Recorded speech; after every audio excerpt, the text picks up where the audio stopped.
प्रधानमंत्री अद्य तमिलनाडु राज्ये 17,300,कोटिमितराशेः परियोजनानां करिष्यति उद्घाटनं शिलान्यासं च।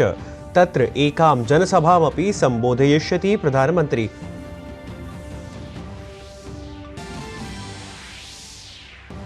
तमिलनाडु राज्यानन्तरं प्रधानमंत्री महाराष्ट्रस्य यात्रां करिष्यति। यवतमाले 49,000,कोटिमितराशेः नैकाः विकासपरियोजनाः उद्घाटयिष्यति प्रधानमंत्री।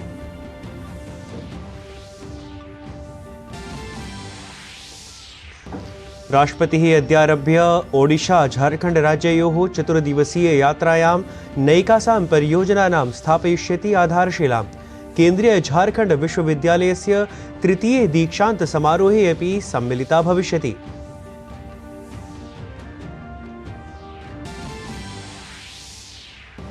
राज्यसभा निर्वाचनानां परिणामानन्तरं हिमाचलप्रदेशस्य राजनीतौ कोलाहलः। भाजपादलस्य विधायकैः सह राज्यपालेन सह मेलिष्यति जयराम ठाकुरः। तत्रैव डीके शिवकुमारः भूपेन्द्र सिंह हुड्डा कांग्रेस दलेन निरीक्षकरूपेण नियुक्तौ। सामान्य निर्वाचनेषु यूनां सहभागितां सुनिश्चेतुम् अद्य प्रभृति देशस्य उच्च शिक्षण संस्थानेषु मदीयं प्रथमं मतदानं देशाय इत्येतस्य अभियानस्य प्रशासनं कुर्यात् समारम्भम्। अभियानस्य उद्देश्यं राष्ट्रस्य व्यापकहितं ध्यात्वा मतदानाय युवभ्यः प्रोत्साहनप्रदानमस्ति। अभिवादये, अहमस्मि नीतीश भारद्वाजः। अत्र भवतां स्वागतम् एतस्मिन् जीडी न्यूज़ वार्ताप्रसारणे। अथ वार्ताः विस्तरेण। प्रधानमन्त्रिणः नरेन्द्र मोदिनः तमिलनाडु यात्रायाः अद्य द्वितीयं दिनमस्ति। अद्य प्रथमं तावत् प्रधानमन्त्री तमिलनाडु राज्यस्य थुथुकुडी इत्यत्र 317,000,कोटिरूप्यकाणां विकासपरियोजनानाम् आधारशिलां स्थापयेत्। तत्रैव तिरुनेलवेली इत्यत्र असौ जनसभामेकां सम्बोधयेत्। तमिलनाडुराज्यस्य अनन्तरं प्रधानमन्त्री अद्य महाराष्ट्रराज्यस्य यवतमालस्थलं गच्छेत्। तत्र प्रायः 5,000,कोटिरूप्यकाणां रेलमार्ग जलसिञ्चनसम्बद्धानां विविधाधारभूतविकासपरियोजनानाम् उद्घाटनं शिलान्यासं च कुर्यात्। विशिष्य प्रधानमंत्री कृषकपरियोजनायाः अथ अन्यपरियोजनानाम् अन्तर्गतं लाभार्थिभ्यः अग्रिमदेयकस्य लाभांशप्रदानमपि कुर्यात्। प्रधानमंत्री नरेन्द्र मोदी गतदिने तमिलनाडुराज्यस्य मेदुरैस्थले स्थितं मीनाक्षी अम्मन मन्दिरम् उपेत्य दर्शनं पूजनं च विहितवान्। अत्रान्तरे मेदुरैस्थले प्रधानमन्त्रिणः अभिनन्दनार्थं मार्गेषु उत्साहितः जनसागरः दृष्टिं गतः। प्रधानमन्त्रिणा अपि जनाभिवन्दनं स्वागतीकृतम् अथ प्रेम प्रदर्शनार्थं जनान् प्रति सः आभारं व्यक्तवान्। तत्रैव प्रधानमन्त्री नरेन्द्र मोदी मेदुरैस्थले ऑटोमोटिव इत्येतत् सम्बद्धस्य सूक्ष्मलघु मध्यमोद्योगजगतः उद्यमिनः सम्बोधितवान्। आंकिकीय गतिशीलता विषयाधृते एतस्मिन् कार्यक्रमे सहस्राधिकोद्यमिनः सहभागितां समाचरितवन्तः। अत्रावसरे प्रधानमन्त्री टीवीएस ओपन मोबिलिटी प्लेटफॉर्म इत्येतस्य मञ्चस्य शुभारम्भं कृतवान्। अवधेयं यत् युव उद्यमिनः आक्रष्टुम् एषः पदक्रमः महत्वपूर्णः सूच्यते। प्रधानमन्त्री कथितवान् यत् सूक्ष्मलघु मध्यम उद्योगजगतः कृते नवावसराणां द्वाराणि उद्घाट्यन्ते। अनेकों वैश्विक संभावनाएं भी हमारे दरवाजे पर दस्तक दे रही है। साथियों, हमारी एमएसएमई के पास आज ये बहुत बड़ा मौका है कि वो ग्लोबल सप्लाई चेन का मजबूत हिस्सा बने। लेकिन इसके लिए हमारी एमएसएमई को अपनी गुणवत्ता पर, अपनी क्वालिटी और ड्यूरेबिलिटी पर और ज्यादा काम करना होगा। अत्रान्तरे प्रधानमन्त्री एकां प्रदर्शिनीम् अवलोकितवान्। क्षेत्रेण सम्बद्धैः जनैः समं संवादमपि साधितवान्। प्रधानमंत्री नरेंद्र मोदी केरलस्य तिरुवनन्तपुरम् इत्यत्र विक्रम साराभाई अन्तरिक्षकेन्द्रस्य यात्रां कृतवान्। तत्र अन्तरिक्षक्षेत्रस्य प्रायः 1800-कोटिमितराशेः तिसॄणां महत्त्वपूर्ण आधारभूतसंरचनापरियोजनानाम् उद्घाटनं कृतवान्। प्रधानमन्त्री मोदी गगनयानाभियानस्य सज्जताः समीक्षितवान्। अस्मिन् अभियाने चितानां चतुर्णाम् अन्तरिक्षयात्रिणां नामोद्घोषणा अपि अभवत्। गगनयानाभियानं भारतस्य प्रथमः मानवयुक्त अन्तरिक्षोड्डयनकार्यक्रमः अस्ति। प्रधानमन्त्री नरेंद्र मोदी मंगलवासरे केरलस्य तिरुवनन्तपुरम् इत्यत्र विशालजनसभां सम्बोधितवान्।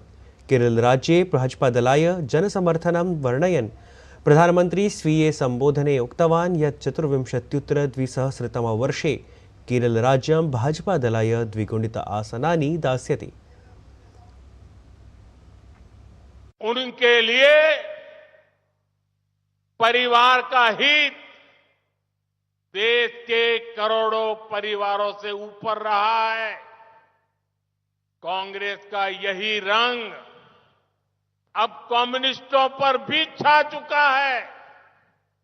केरला में उनकी भी सरकार इसी मॉडल पे चल रही है, क्योंकि ये लोग केरला में तो एक दूसरे के दुश्मन है, लेकिन केरला के बाहर बाकी देश में ये एक दूसरे के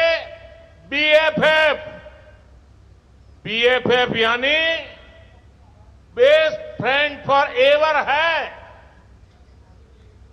राष्ट्रपति पदासीना द्रौपदी मुर्मुः अद्य प्रभृति मार्च मासस्य 2 दिनाङ्कं यावत् झारखण्ड ओडिशा इति राज्यद्वयस्य यात्रायां भविष्यति। सर्वादौ राष्ट्रपतिवर्या अद्य रांचीनगरे स्थितस्य झारखण्ड केन्द्रीय विश्वविद्यालयस्य 3 दीक्षान्तसमारोहे सहभागितां समाचरेत्।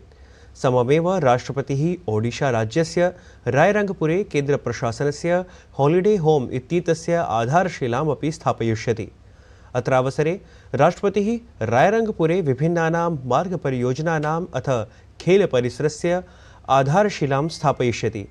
सहैव राष्ट्रपति पदासीना द्रौपदी मुर्मुः बरसाही स्थले एकलव्य मॉडल आवासीय विद्यालयस्य अपि शुभारम्भं करिष्यति। गतदिने अर्थात् मंगलवासरे उत्तरप्रदेश, हिमाचल प्रदेश, कर्नाटकेति राज्यत्रये राज्यसभा निर्वाचनार्थं मतदानं समनुष्ठितम्। निर्वाचनपरिणामानुसारम् उत्तरप्रदेशे भाजपेति दलस्य समेऽपि 8 प्रत्याशिः जयं प्राप्तवन्तः। तत्रैव समाजवादी पार्टीति दलस्य केवलं प्रत्याशिद्वयमेव विजयं प्राप्तवत्। अत्रान्तरे समाजवादी पार्टीति दलस्य अपि 8 विधायकाः राष्ट्रियजनतान्त्रिकदलपक्षे मतदानं समाचरितवन्तः। तावत् हिमाचलप्रदेशे समनुष्ठिते राज्यसभा निर्वाचने सत्तारूढस्य कांग्रेस दलस्य प्रत्याशिनम् अभिषेक मनु सिंह इत्येनं पराजित्य भाजपादलस्य प्रत्याशी हर्ष महाजनः जयं प्राप्तवान्। अत्रान्तरे भाजपादलस्य विधायकः अथ पूर्वमुख्यमन्त्री जयराम ठाकुरः अद्य प्रातः विधायकैः समं राज्यपालं मेलिष्यति। अवधेयं यत् हिमाचलप्रदेशस्य 68 सदस्ययुतानां विधानसभायां कांग्रेस दलस्य 40 अथ भाजपादलस्य 25 विधायकाः सन्ति। सामान्य निर्वाचनेषु यूनाम् अधिकाधिकं सहभागितां सुनिश्चेतुम् अद्य प्रभृति देशस्य उच्चशिक्षणसंस्थानेषु मदीयं प्रथमं मतदानं देशाय इत्येतस्य अभियानस्य प्रशासनं समारम्भं कुर्यात्। एतस्य अभियानस्य उद्देश्यं राष्ट्रस्य व्यापकहितं ध्यात्वा मतदानाय युवभ्यः प्रोत्साहनप्रदानमस्ति। एतत् अभियानं मार्च मासस्य 6 दिनाङ्कं यावत् प्रवर्तयिष्यते।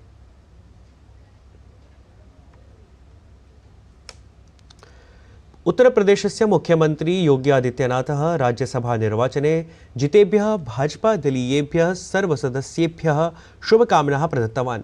सः एक्स इत्यस्मिन् जनसञ्चारमाध्यमेन अलिखत् यत् उत्तरप्रदेशस्य राज्यसभासनेभ्यः द्विवार्षिकनिर्वाचनेषु विजितेभ्यः भाजपादलीयेभ्यः सर्वेभ्यः सम्मानितेभ्यः प्रत्याशिभ्यः हार्दिकी शुभकामना। मम पूर्ण विश्वासः अस्ति यत् आदरणीयस्य प्रधानमन्त्रिणः श्री नरेन्द्र मोदी वर्यस्य नेतृत्वे भवन्तः सर्वे अन्त्योदयस्य प्रणे अथ च विकसितभारतस्य सङ्कल्पसिद्धौ सहायकाः भविष्यन्ति। जम्मूकश्मीरस्य सूचना जनसम्पर्क निदेशालयेन फेब्रुवरी मासस्य 29 दिनाङ्कात् आरभ्य एषमः यूथ कॉन्क्लेव इत्येतस्य आयोजनं करिष्यति। एतस्मिन् कार्यक्रमे मुख्यातिथिः जम्मूकश्मीरस्य उपराज्यपालः मनोज सिन्हा भविष्यति। एतस्मिन् आयोजने युवानः परिवर्तनकारिजनैः सह संवादाय अवसरं प्राप्स्यन्ति। निदेशालयः अत्र JNG टॉक शो इति चर्चाक्रमम् अपि आरभेत्। अथ च प्रतिभाशाली गायकेभ्यः अपि प्रतिभाप्रदर्शनपरः अवसरः कल्पितः अस्ति। सूचना जनसम्पर्क निदेशालयस्य निदेशकः जतिन किशोरः सर्वान् अपि एतस्मिन् महाकुम्भे सहभागितां कर्तुम् अध्यर्थितवान्। मुझे बताते हुए बहुत खुशी हो रही है कि directorate of information and public relations Jammu Kashmir की तरफ से जम्मू कश्मीर यूथ कॉन्क्लेव 2024 का आयोजन किया जा रहा है। ये यूथ कॉन्क्लेव बेसिकली एक प्लेटफॉर्म है जिसमें जम्मू कश्मीर के युवाओं को एक दूसरे से एंगेज करने, बातचीत करने और अपने आइडियाज़ शेयर करने का मौका मिलेगा। इस मौके पर हम जम्मू कश्मीर के जो भी यंग अचीवर्स हैं, यूथ आइकन्स हैं, चेंज मेकर्स हैं, जैसे कि para athlete Chandeep Singh, entrepreneur